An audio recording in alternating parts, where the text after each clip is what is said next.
Hey guys, what's up? It's Jocelyn. Welcome back to the channel.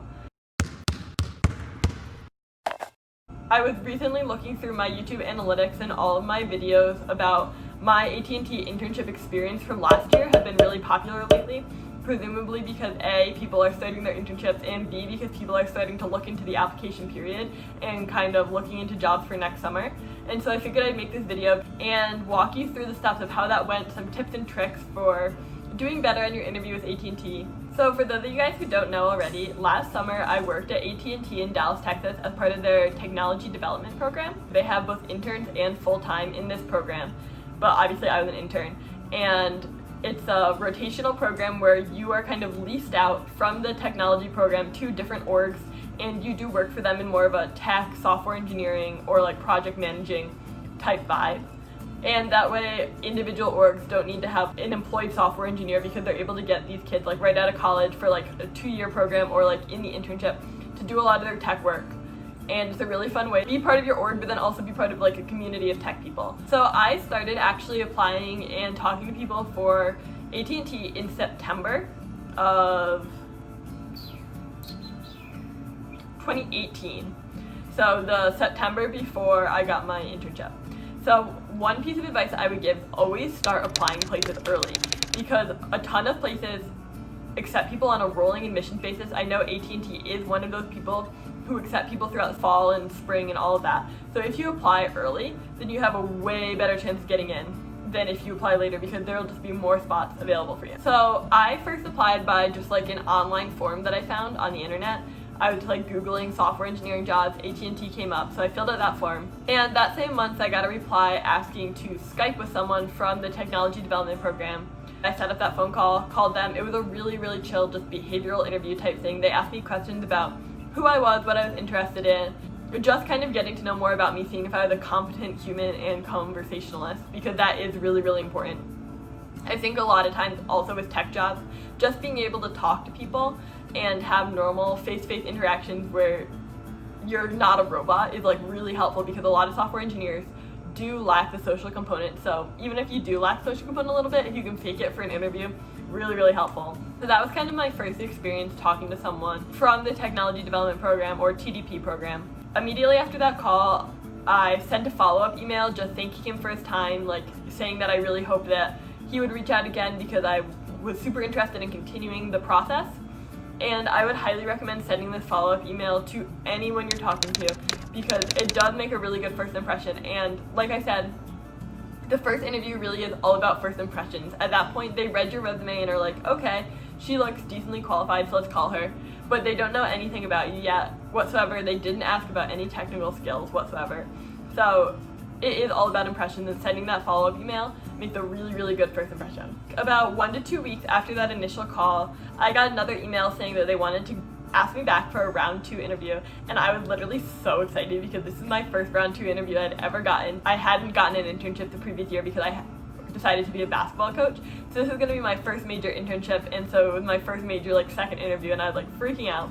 So I got on a call with a different person this time, and this person also super chill. Everyone at the technology development program is like the nicest people ever. They really make you feel at ease right away, which was really helpful for me, especially being really nervous going in.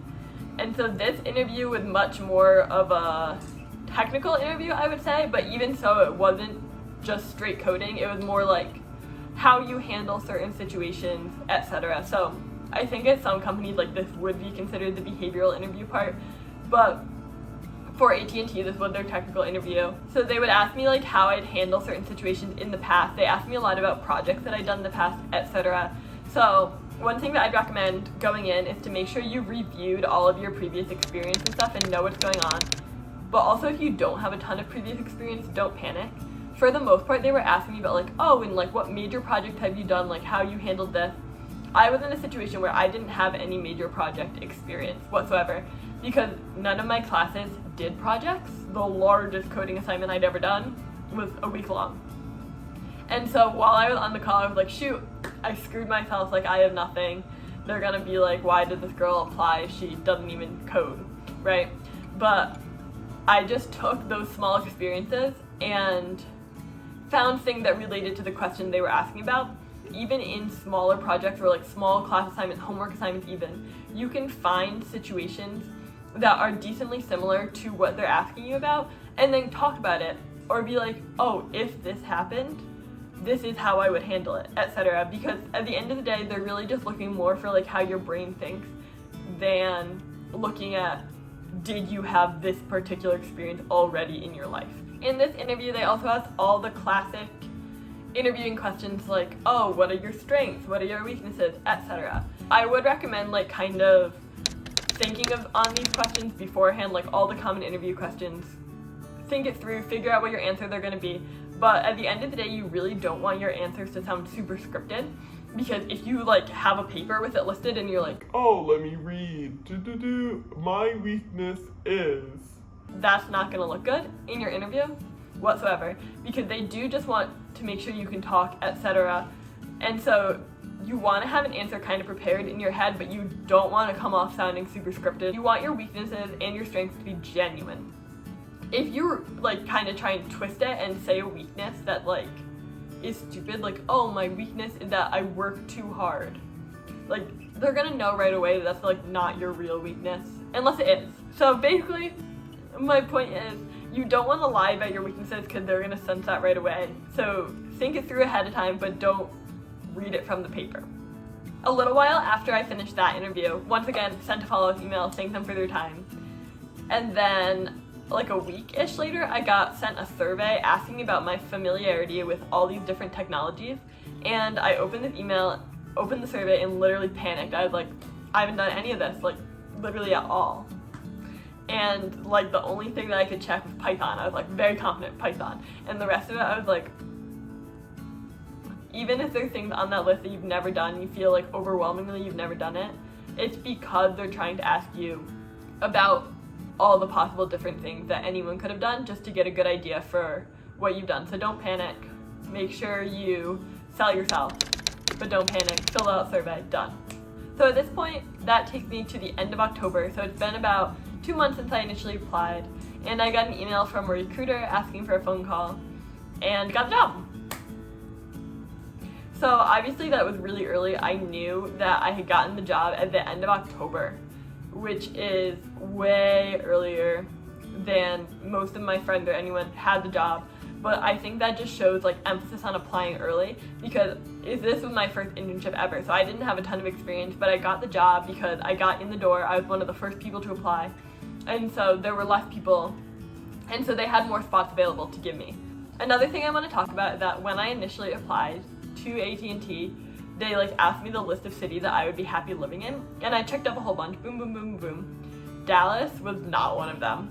And then when I got on a call with a recruiter, they really pushed the Dallas office because that's headquarters. I just kind of bent and was like, all right, fine, I'll go to headquarters. Like definitely pros and cons of this. Pros of being in headquarters, like I met the CEO in an elevator, not really met, but like I said hi to the CEO. There were a lot more higher up people around. I had an interview with an SVP where we just got to have a conversation. So I met a lot higher up people than I would have in any other office, but also I was in Dallas, which is not a city that I loved. So if you are really committed on not going to Texas before your interview, make sure that you prep yourself to back the city that you want to be in, because there are technology development program people in almost every single city. So even if the program is going to be less big in other places, like you can still go there. Just make sure that you're willing to fight for the city that you want to go to going in. So that kind of sums up the entire process of interviewing, etc., how I got the job. If I were to give you any more recommendations, it would be just work really hard on selling yourself in the interview. Don't be modest. This goes for any interview that you get. Like never be super modest and downplay your achievements, because at the end of the day, they are looking for the best candidate. So if you're out here like, oh yeah, like no big deal, like wasn't really that great, blah, blah, blah, I never really did that much Python. There's gonna be another person out there with the exact same Python experience as you that's going into that interview being like, yeah, I did this project in Python, it went really well. And like obviously both of you are being honest, you both only did a little bit of Python. Both your projects went really well, but one person is going in there selling all the highlights of their Python experience, and you're going in there talking about how little Python you've done. And this can be substituted for literally anything you've done. So make sure you are selling yourself to the absolute fullest. Just to kind of round out this video, talk about what to expect once you've actually gotten the job. I didn't hear from anyone in At&T again until March when I had to take a drug test. And then after that, April came around and I was matched with a Tdp Mentor, which is someone in the full-time Tdp program that is meant to kind of talk to you, make sure you know what's going on in the internship experience and kind of make sure you know someone coming in. Some people in my program became really close friends with their Tdp Mentor. I talked to mine like the first day and that is it. But it's all kind of what you want to make of it, and I think it is good to have someone that's like only a year out of college to text about like At&T stuff before getting there, so that you kind of feel better about what to expect and can relate to them more on the level. That April, we were also added to a LinkedIn group to connect with other interns, and my intern class started a GroupMe, which is also really good because a lot of the people were second-time interns, and so they were people that you could ask about the experience. I also didn't find out what team I was on until like 2 weeks before the internship. I got a call from my team where they wanted to talk to me because they had like 3 different jobs that I could do in the same org, and they had gotten 3 interns, so they wanted to pair us with the proper job. But other people that I know who were put on an org where they were the only intern literally didn't even know what organization they were going to until day 2 or 3. And so if you don't hear about it, don't stress out, like probably most people haven't heard. But I did think that was a little weird that I didn't know what I was going to be doing in advance.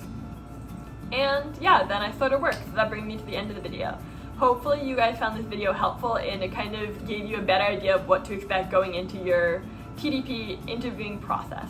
At the end of the day, Tdp is a really great place to work. I think there were tons of intern-specific experiences and also just Tdp-specific experiences that made it a really great first internship.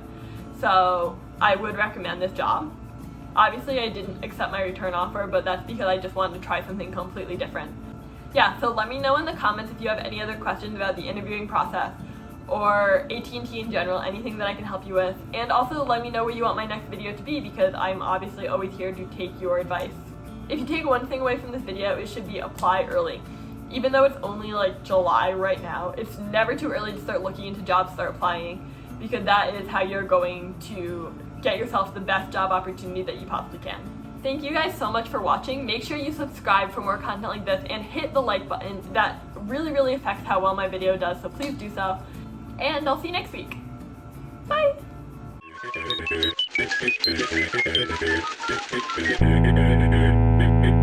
Thank you.